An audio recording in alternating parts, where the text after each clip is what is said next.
Ito ang gagawin ko na window type aircon. So ang problem niya, napakahina ng lamig.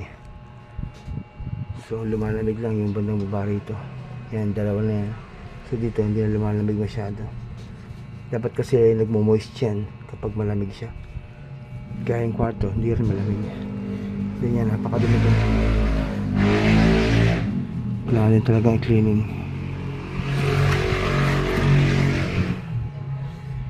So ito, i-cleaning ko muna siya para matanggal yung mga dumi. Then magkakabit dito ng access valve. Yan, papalabasin yung preyon yan para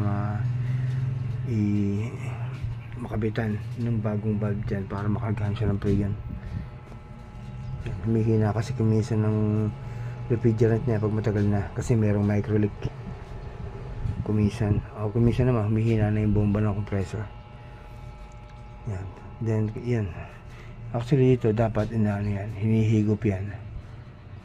So para may save yung refrigerant, then may kakarga ulit sa kanya.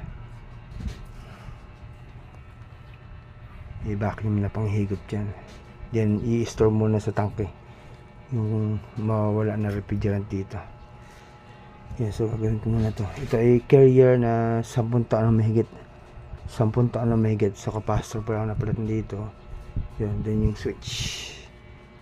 Yan yung palang. Yan, napakatibay ng carrier. So gawin ko muna to. Maya pa na to.